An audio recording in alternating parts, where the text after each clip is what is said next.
नमस्कार, उत्तराखंड समाचार में आपका स्वागत है। मैं अजीत काम्बोज। सबसे पहले मुख्य समाचार। श्रावण मास के पहले सोमवार पर हर हर महादेव के उद्घोष से गुंजयमान हुई देवभूमि। शिव मंदिरों में दिखा श्रद्धालुओं का हुजूम।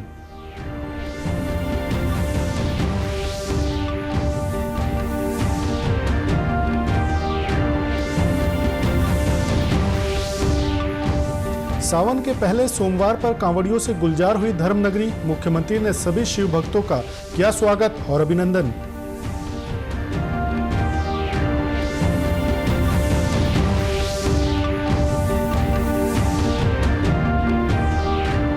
मुख्यमंत्री ने राज्य आपदा परिचालन केंद्र का किया निरीक्षण। अधिकारियों को अलर्ट मोड पर रहने के दिए निर्देश।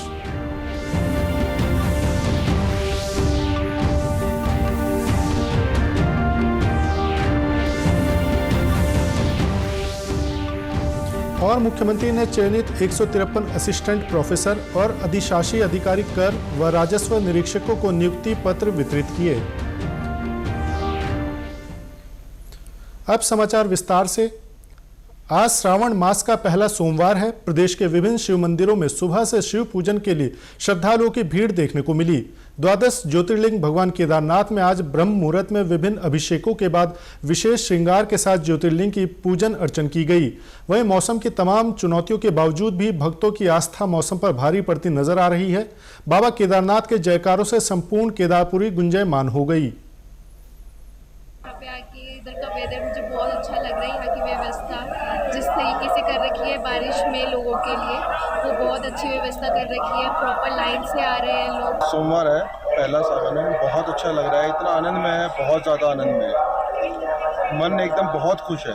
बहुत अच्छी व्यवस्था है, दर्शन बहुत अच्छे हुए हैं। बहुत आनंद आ रहा है, सारी व्यवस्था अच्छी है। उधर हरिद्वार के विभिन्न शिव मंदिरों में जलाभिषेक के लिए सुबह से ही बड़ी संख्या में शिव भक्त पहुंचने लगे थे। हरिद्वार स्थित दक्ष प्रजापति मंदिर में पूजन का विशेष महत्व है। मंदिर के पुजारी का कहना है कि धार्मिक ग्रंथों में उल्लेख है कि श्रावण से 4 माह तक भगवान शिव गंगा में वास करते हैं। चंपावत जिले में भगवान शिव के सप्त स्वर स्वरूप मंदिर होने के कारण सावन के महीने में इन स्थानों में पूजा करने का भी खासा महत्व माना जाता है। सोमवार तो जरूरी करना चाहिए। जो सोमवार सावन के सोमवार होते हैं उनको करने से पूर्ण फल मिलते हैं। सुख संतान की वृद्धि होती है, धन संतान में वृद्धि होती है, सुख शांति मिलती है, रोग भय व्याध ये सब दूर करते हैं। उसमें शंकर भगवान की हमेशा कृपा बनाई रहती है। बागेश्वर जिला मुख्यालय में स्थित पौराणिक बागनाथ मंदिर में श्रद्धालु सुबह से लाइन में खड़े होकर जलाभिषेक व पूजन के लिए अपनी बारी का इंतजार करते नजर आए। यहाँ भी श्रद्धालुओं में सावन को लेकर काफी उत्साह नजर आया। हर साल की भांति श्रावण का महीना इस साल भी आप देख रहे हैं कि सुबह से भीड़ तो है ही। सबसे पहले यह है कि आज सुबह से लगातार 2-3 बजे से लगातार यहाँ पर बारिश हो रही है। फिर भी भक्तों का कोई प्रकार की किसी प्रकार की कमी यहाँ पर दिखने को आपको नहीं मिल रही है। सुबह से यहाँ पर पूजा पाठ, रुद्राभिषेक, जलाभिषेक, दुग्धाभिषेक जो भी है सुबह से चल रहा है। वहाँ नदी के किनारे से लेकर के यहाँ तक लगातार भक्त अपनी श्रद्धा को लेकर के यहाँ पर चल रहे हैं। वहीं हर हर महादेव के उद्घोष के बीच उत्तरकाशी के काशी विश्वनाथ मंदिर में भी श्रद्धालुओं ने शिवलिंग पर जलाभिषेक कर बाबा से सुख समृद्धि की मनोकामनाएं मांगी। मान्यता है कि भगवान विश्वनाथ अनादिकाल से इस मंदिर में विराजमान है। कहते हैं कि इस मंदिर की स्थापना भगवान परशुराम ने की थी। यहाँ शिवलिंग दक्षिण की ओर झुका हुआ है। जो एक अपनी अनूठी और अनुपम जो छटा है वो अपना पे विस्मय कर देती है, सबको मनोहारी है। तो इसलिए जो ये दिव्य और जो पुण्य अवसर सावन का महीना है, वो सावन का महीना पूरे साल भर में एक इसलिए माना गया है, इसलिए ये विशेष माना गया है क्योंकि इस माह की जो शुरुआत होती है श्रवण नक्षत्र से होती है। तो श्रवण नक्षत्र के कारण ही इसको सावन कहा गया है। और दूसरी बात यह है कि भगवान ने जो हलाहल पान किया था, जब देवासुर संग्राम जब हुआ था, तो हलाहल जब भगवान ने पिया तो तब उन्होंने अपने कंठ में रखा। तो उस गर्मी को, उस ज्वाला को और उस शक्ति को खत्म करने के लिए, समाप्त करने के लिए, उसको ठंडा करने के लिए ही सावन का महीना, और माँ गंगा जो पृथ्वी लोक में आई तो वो सावन का महीना ही था। इसलिए बाबा का जो विशेष पर्व है सावन का महीना है। इसी सावन के महीने में बाबा को जल से अभिषेक किया जाता है। विशेष जल से अभिषेक इसलिए किया जाता है कि बाबा जो अपने चंद्रमा अपने माथे में रखी हैं और कंठ पे जो उन्होंने जो विष रखा हुआ है उसको ठंडा करने के लिए। वहीं सीमांत जनपद चमोली के शिवालयों में भी आज जलाभिषेक के लिए श्रद्धालु तड़के ही लंबी कतारों में नजर आए। चतुर्थ केदार रुद्रनाथ के गद्दी स्थल गोपीनाथ मंदिर में सुबह 3 बजे से ही जलाभिषेक और पूजा अर्चना के लिए श्रद्धालुओं की भारी भीड़ उमड़ने लगी थी। यहां श्रद्धालुओं ने सुख समृद्धि के लिए गोपीनाथ मंदिर में जलाभिषेक कर पूजा अर्चना की। सोमवार है, पहला सावन का पहला सोमवार है, तो सभी गोपीनाथ जी में दर्शन के लिए आए हैं और इसकी बड़ी मान्यता है इस मंदिर की। रुद्रनाथ स्वरूप है यहाँ पे, तो हम सभी दर्शन अभिलाषी आए हैं ईश्वर के दर्शन करने, भगवान गोपीनाथ जी के दर्शन करने। उधर टिहरी जिले के नीलकंठ, बहेड़ा, पिलखेश्वर, देवलसारी, सतेश्वर, नील चामेश्वर, त्रिदेव मंदिर सहित सभी शिवालयों में श्रद्धालुओं का जलाभिषेक करने के लिए श्रद्धालुओं का तांता लगा रहा। जिले के प्रसिद्ध शिवालयों में से एक देवलसारी महादेव मंदिर में बड़ी संख्या में लोगों ने बाबा का जलाभिषेक किया और मनोकामनाएं मांगी। यहाँ पर लोगों की पहले से बहुत गहरी आस्था है। इस मंदिर में जो भी आता है उसकी सभी मनोकामनाएं पूरी होती है, ऐसा माना जाता है। हमारी भी ऐसी मनोकामना होती है, हम सभी भक्तों की जो भी मनोकामनाएं पूरी हमारी गहरी आस्था है। इसीलिए इतनी बारिश के बाद भी आज भोलेनाथ की कृपा हुई कि हमें यहाँ आने का मौका मिला। प्रदेश में कांवड़ यात्रा आज से शुरू हो गई है। श्रावण मास में होने वाली इस यात्रा के दौरान बड़ी संख्या में श्रद्धालु पवित्र गंगाजल लेने के लिए हरिद्वार, गौमुख और गंगोत्री पहुंचते हैं। उत्तराखंड और उत्तर प्रदेश सरकार ने कांवड़ यात्रा के लिए व्यापक प्रबंध किए हैं। मुख्यमंत्री पुष्कर सिंह धामी ने श्रावण मास के पहले सोमवार पर सभी शिव भक्तों का कांवड़ यात्रा में स्वागत और अभिनंदन किया है। उन्होंने कांवड़ियों से मां गंगा की स्वच्छता और कानून व्यवस्था को बनाए रखने में प्रशासन का पूरा सहयोग करने की अपील की है। इस बीच श्रावण मास के पहले सोमवार के साथ ही बड़ी संख्या में शिव भक्त हरिद्वार पहुंचकर कांवड़ में गंगाजल भरकर अपने गंतव्य की ओर रवाना हो रहे हैं। यहां से वह अपने अपने गंतव्यों पर पहुंचकर शिवालयों में जलाभिषेक करेंगे। कांवड़ मेले को देखते हुए हरिद्वार जिला प्रशासन ने व्यापक इंतजाम किए हैं।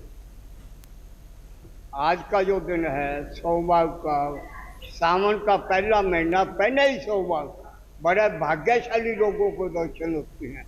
जो हम साथियों को या जो भी आए हैं, जिन्होंने आज सोमवार के दिन, आज सावन का पहला दिन है, हमने अच्छा से नहाए भी, जल भी लिए, शिव जी को जल भी चढ़ाए, जल भी लिए। अब यहाँ से हल्की पौड़ी से घूमते हुए ऐसे हम फिर लुधियाना वापस जाएंगे।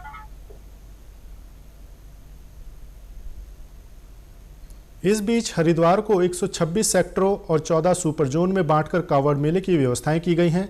हरिद्वार जिला प्रशासन ने इस वर्ष कांवड़ मेले में 5 करोड़ श्रद्धालुओं के आने का अनुमान जताया है। वहीं देश के विभिन्न हिस्सों से आए कांवड़ियों ने कांवड़ मेले में प्रशासन के सभी इंतजामों की भी तारीफ की।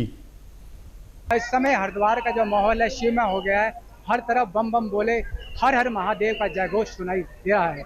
इस बार लगभग 5 करोड़ श्रद्धालुओं के आने की संभावना है, जिसको देखते हुए प्रशासन ने भारी व्यवस्थाएं की हैं। हरिद्वार को 126 सेक्टर व 14 सुपर जोन में बांटा गया है। इसके अलावा जो कांवड़ यात्रा मार्ग है उसमें जो है 21 अस्थायी अस्पताल बनाए गए हैं और एम्बुलेंस तैनात की गई हैं। लगभग 7,000 पुलिसकर्मियों को मेले की सुरक्षा के लिए लगाया गया है।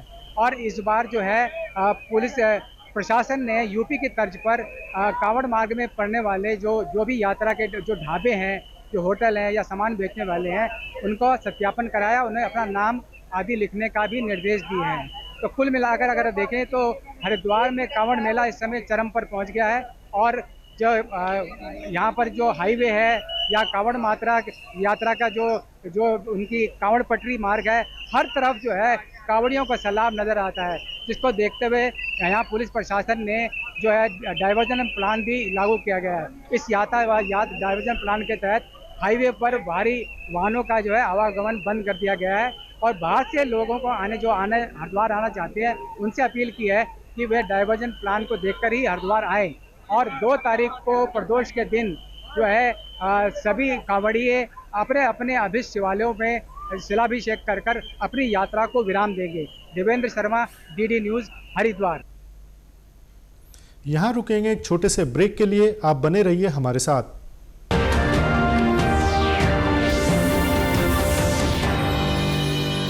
Come come on boys, let's go practice. अरे रुक यार, मेरे बैंक अकाउंट में गलत एंट्री का प्रॉब्लम हो गया। अरे तो बैंक को कंप्लेन करना। बैंक को लिखे 1 महीना हो गया है, बट वो गूगली पे गूगली डाले जा रहे हैं। तो आरबीआई के लोकपाल को इन्फॉर्म करो। रुक, मैं समझाता हूँ। जैसे क्रिकेट में थर्ड अंपायर, वैसे ही आरबीआई का ओम्बुड्समैन। आरबीआई कहता है अगर बैंक आपकी कंप्लेंट को 1 महीने में नहीं सुलझाता तो आप आरबीआई के कंप्लेंट मैनेजमेंट सिस्टम पर ऑनलाइन कंप्लेंट कर सकते हैं। ये आरबीआई का आसान तरीका है आपकी कंप्लेंट सुलझाने का, और वो भी फ्री। आरबीआई कहता है जानकार बनिए, सतर्क रहिए।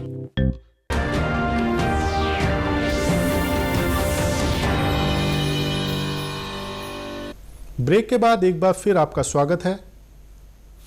मुख्यमंत्री पुष्कर सिंह धामी ने आज आईटी पार्क देहरादून स्थित राज्य आपदा परिचालन केंद्र का निरीक्षण किया। उन्होंने प्रदेश के विभिन्न क्षेत्रों में हो रही बारिश की स्थिति का जायजा लेते हुए अधिकारियों को हर समय अलर्ट मोड में रहने के निर्देश दिए। मुख्यमंत्री ने सचिव आपदा प्रबंधन को निर्देश दिए कि वे निरंतर जिलाधिकारियों से समन्वय बनाकर रखें। निरीक्षण के दौरान मुख्यमंत्री ने राज्य आपदा परिचालन केंद्र से जिलाधिकारी नैनीताल, बागेश्वर, टिहरी, रुद्रप्रयाग, पौड़ी, देहरादून से फोन के माध्यम से वार्ता कर बारिश की स्थिति, सड़कों की स्थिति, विद्युत और पेयजल की उपलब्धता और जलभराव के बारे में जानकारी ली। उन्होंने जिलाधिकारियों को निर्देश दिए कि अतिवृष्टि के कारण यातायात बाधित ना हो, सड़कों के क्षतिग्रस्त होने की स्थिति में उन्हें शीघ्र खुलवाया जाए। मुख्यमंत्री ने सचिव आपदा प्रबंधन को निर्देश दिए कि राज्य के विभिन्न संवेदनशील इलाकों, अत्यधिक बारिश और आपदाग्रस्त वाले इलाकों को लेकर विशेष नजर बनाए रखें। मुख्यमंत्री ने रिस्पांस टाइम कम से कम रखने के भी निर्देश दिए। मुख्यमंत्री पुष्कर सिंह धामी ने आज देहरादून में आयोजित नियुक्ति पत्र वितरण समारोह में उच्च शिक्षा विभाग के अंतर्गत असिस्टेंट प्रोफेसर और शहरी विकास विभाग के तहत चयनित हुए अधिशासी अधिकारी कर व राजस्व निरीक्षकों के कुल 153 प्रतिभागियों को नियुक्ति पत्र वितरित किए। इस अवसर पर उन्होंने सभी नवनियुक्त कार्मिकों और अधिकारियों को बधाई व शुभकामनाएं दी हैं। उन्होंने कहा कि प्रदेश सरकार युवाओं को रोजगार से जोड़ने के लिए प्रतिबद्ध है। इसके लिए विभिन्न विभागों में रिक्त पदों को भरने की प्रक्रिया जारी है। साथ ही स्वरोजगार के माध्यम से भी युवा शक्ति की आर्थिकी को सुदृढ़ बनाने के प्रयास जारी हैं। राजधानी देहरादून समेत प्रदेश के कई हिस्सों में बीती रात से हल्की से मध्यम बारिश के कारण जनजीवन प्रभावित रहा। मूसलाधार बारिश के कारण पर्वतीय अंचलों में कई सड़क मार्गों के अवरुद्ध होने की खबर है। भूस्खलन के चलते बंद मार्गों को खोलने का प्रयास भी लगातार जारी है। इस बीच मौसम विभाग ने कुमाऊं मंडल में अगले 48 घंटे के लिए भारी बारिश का ऑरेंज अलर्ट जारी किया है। साथ ही गढ़वाल मंडल के कुछ क्षेत्रों में भारी बारिश की संभावना जताई है। तो अभी भी जो रेड वार्निंग उसको तो हालांकि हमने कम किया कि थोड़ी एक्टिविटी कम हो रही है, लेकिन ऑरेंज अलर्ट में उसको अभी भी कुमाऊं क्षेत्र के जो डिस्ट्रिक्ट है, जिसमें कि अगर मैं आज बात करूं 22 तारीख को, तो नैनीताल, चंपावत, उधम सिंह नगर और इसी तरह अंदर के डिस्ट्रिक्ट हमारे पिथौरागढ़ और बागेश्वर, इनको आज हमने ऑरेंज में रखा हुआ है और कल भी ऑरेंज में रखा हुआ है। तो इन डिस्ट्रिक्ट्स में आप देखेंगे हैवी या वेरी हैवी रेंस जो है अभी भी आज और कल भी जो है वो मिलेगी कहीं कहीं पर। तो इस तरह की स्थिति है। बाकी गढ़वाल रीजन में देखें तो हल्की से मध्यम बारिश आई, या अल्मोड़ा डिस्ट्रिक्ट भी देख लें कुमाऊं रीजन का, तो हल्की से मध्यम बारिश तो जो है ज़्यादातर जगहों में जो हमारे डिस्ट्रिक्ट से उसमें मिलने वाली है। और हैवी रेन की बात करें तो इक्का दुक्का जगहों में जो है आप देखेंगे जो गढ़वाल रीजन भी है, चाहे उसमें देहरादून है, टेरी, पौड़ी है या उत्तरकाशी है, तो इनमें भी संभावना है कि जो हैवी रेंस जो है इक्का दुक्का जगहों में मिलती रहेगी। तो आज और कल की अगर बात करें 2 दिन जो है तो अभी भी ऑरेंज अलर्ट जो है कुमाऊं रीजन पे अल्मोड़ा का छोड़ के वहाँ पर रखा गया है। हैवी से वेरी हैवी रेंस की संभावना है। और बाकी गढ़वाल की बात करें तो जहाँ लाइट से मॉडरेट है उसके साथ हैवी आइसोलेटेड जो डिस्ट्रिक्ट्स मैंने अभी बोले एका दुका जगहों में उनमें मिल सकती हैं। प्रदेश के समाचारों में बस इतना ही। चलते चलते मुख्य समाचार एक बार फिर। श्रावण मास के पहले सोमवार पर हर हर महादेव के उद्घोष से गुंजयमान हुई देवभूमि। शिव मंदिरों में दिखा श्रद्धालुओं का हुजूम।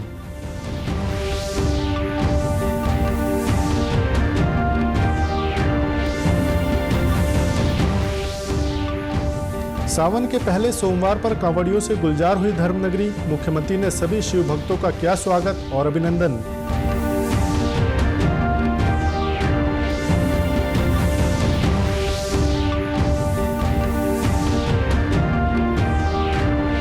मुख्यमंत्री ने राज्य आपदा परिचालन केंद्र का किया निरीक्षण। अधिकारियों को अलर्ट मोड पर रहने के दिए निर्देश।